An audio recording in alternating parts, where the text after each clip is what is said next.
저는 근로소득을 늘리기 전 여러분 자산과 월급 상황에 맞는 정확한 시스템과 마인드, 그리고 계획이 먼저 있어야 추가적인 소득을 늘릴 수 있는 구체적인 여러 방법들을 찾아낼 가능성이 높다고 생각합니다. 오늘은 제 인생을 완전히 바꾼 억만장자 그랜트 카돈의 강의를 여러분들께 들려드리고자 합니다. 가장 현실적으로 경제적 자유로 다가갈 수 있는, 우리 모두 당장 오늘부터 실천할 수 있는 그런 강의라고 생각합니다. 미국이라는 점을 감안하고 영상을 보시면 좋을 듯 합니다. 저 역시 이 영상을 본 후 그날부터 제 상황에 맞는 자산 불리는 시스템과 계획이 만들어졌고, 제 계좌가 불어나는 속도는 정말 확 달라지기 시작했습니다. 그만큼 정말 좋은 강의라고 생각됩니다. 꼭 이 영상을 보고 얻으셨으면 합니다. 오늘은 모두에게 돈 교육을 해줄 겁니다. 왜냐하면 제대로 된 교육이 없다면 어떻게 될진 뻔하기 때문이죠. 먼저 어떻게 해야 하는지 알려드리겠습니다. 여러분이 돈을 바라보는 방식을 바꿔야 합니다. 10억? 이건 우리가 원하는 자산이 아닙니다. 10억은 큰 액수가 아니라 우리를 멍청하게 만드는 액수입니다. 이걸 큰 돈이라 생각하는 마인드가 올바른 결정을 못하게 하고 게으르게 만듭니다. 10억만 있으면 인생 끝? 웃기지 마세요. 자, 계산을 해보겠습니다. 제가 34살 했던 계산입니다. 예를 들어 당신이 37살이고 10억을 가지고 있는데 더 이상 수입이 없다고 가정하면 그 10억이 언제까지 남아있을까요? 당신이 한 달에 400만 원을 쓴다고 가정하면 25년 안에 10억은 바닥나게 됩니다. 한 달에 400만 원을 가지고 어떤 인생을 살 수 있을 것 같나요? 그리고 그 400만 원엔 다른 수입이 없기 때문에 병원비 등은 포함도 안 된 겁니다. 그렇게 매달 400만 원씩 25년 이후엔 당신은 62살이 될 거고 동전 하나 안 남아있을 겁니다. 당신이 10억을 가진 백만장자여도 말입니다. 모두는 이렇게 말합니다. 대박, 10억? 백만장자. 갑분의 완전? 절대 아닙니다. 갑분은 무슨. 미래를 걱정해야 합니다. 왜냐면 수입이 없기 때문입니다. 인생 망하는 겁니다. 그러니까 매일 아침 출근할 때 진짜 올해는 8천만 원 벌어야 해. 이번 달 800만 원, 월 1000만 원 벌어야지. 그게 먼저가 아니라 돈을 대하는 방법을 바꿔야 합니다. 게다가 여기에 인플레이션을 더하면 25년도 절대 보장이 안 된다는 겁니다. 그래서 제가 34살에 계산한 결과는 내 인생에 필요한 돈은 더 많아야 한다였습니다. 100억이 있다면 수입 없이 생활이 가능해집니다. 여러분이 원하는 그 인생 말이죠. 자, 그러면 100억을 어떻게 벌어야 할까요? 예를 들어 여러분이 연봉으로 4천만 원을 번다고 하면 25년 후엔 10억, 백만장자가 됩니다. 그걸 다 모아야 10억이 됩니다. 하지만 8천만 원의 연봉으로 그 2배를 벌면 절반인 12.5년이 걸리게 됩니다. 마찬가지로 또 2배 연봉 1억 6천을 벌면 6년 안에 10억을 벌게 됩니다. 그러니까 일단 계산을 먼저 해야 합니다.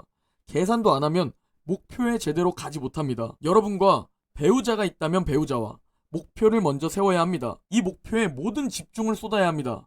이 목표 금액 말이죠. 목표 금액에 집중해야 하는 이유는 명품 시계, 자동차, 휴양 이런 게 아닙니다. 바로 경제적 자유를 위한 겁니다. 부자들을 조사한 결과 그들의 목표는 물질적인 게 아니었습니다. 좋은 차, 요트, 여행 이딴 게 아니었습니다. 그들은 경제적 자유를 원했던 사람들이었습니다. 그들은 절대적으로 돈에 대한 걱정을 하지 않기 위해서 일했다는 겁니다. 돈이 아닌 내 자식을 걱정하고 싶고, 돈에 대한 걱정이 아닌 가족과 시간을 어떻게 보낼까에 대한 고민, 내 행복한 결혼 생활에 대한 생각, 그저 절대 걱정하고 싶지 않았던 것이 이 종이 쪼가리들, 돈 걱정을 하고 싶어 하지 않았습니다. 그리고 저도 땡전 한 푼 없이 시작했습니다. 모두와 마찬가지로 빈털털이었습니다. 그러니 일할 때 생각해야 할 것은 어떻게 원하는 만큼 얻을까? 이겁니다. 그리고 정말 집중한다면 할 수 있습니다.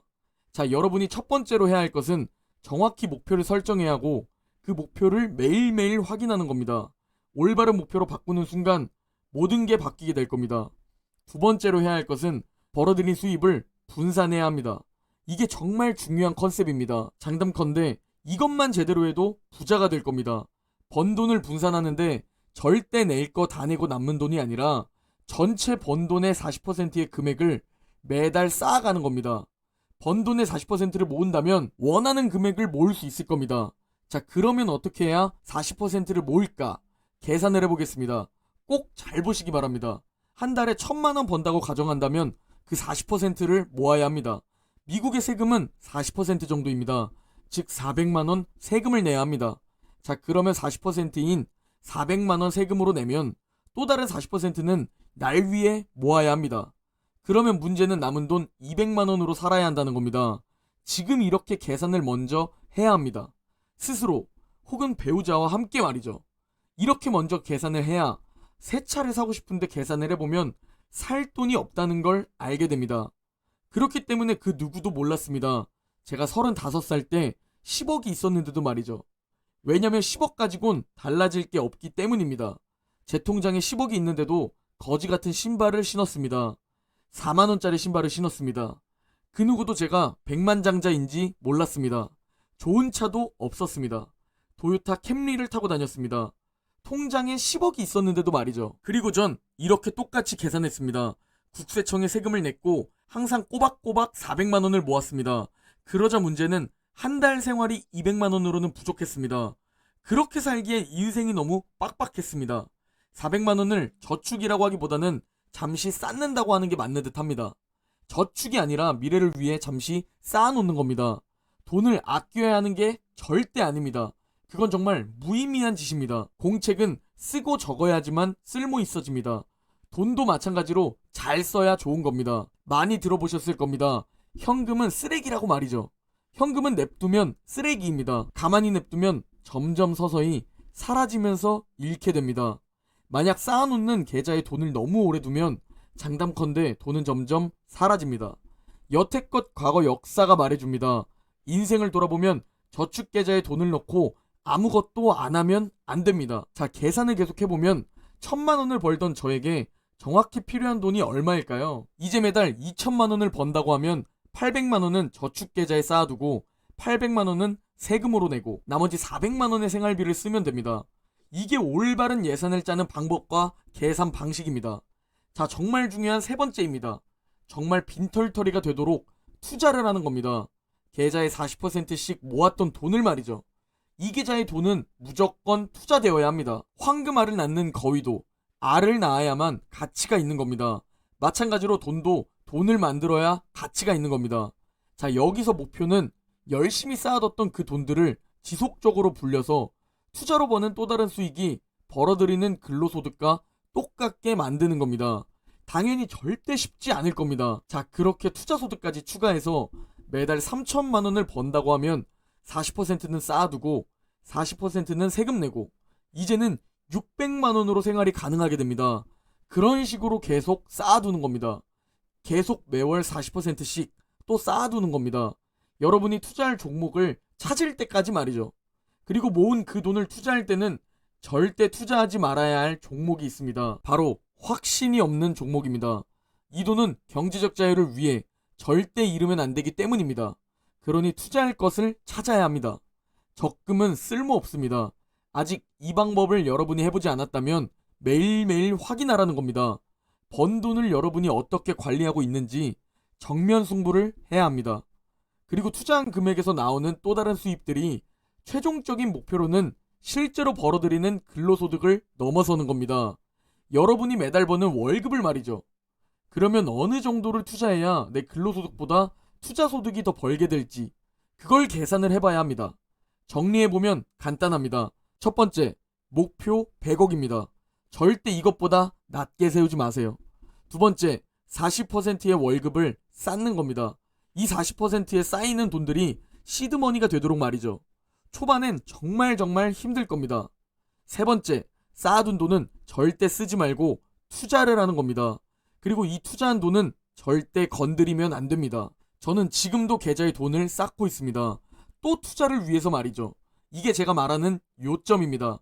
돈을 써버리라는 게 아니라 돈을 아끼면서 쌓아뒀다가 투자할 곳을 찾으라는 겁니다. 돈을 잃지 않을 만한 투자처를 찾아야 합니다. 그러면 인플레이션도 올 거고 시간도 지나갈 겁니다. 5년, 7년, 그리고 10년이 지나고 황금알을 계속 낳고 있을 겁니다. 안전한 자산에 점점 투자를 늘려서 이익을 늘려가라는 소리입니다.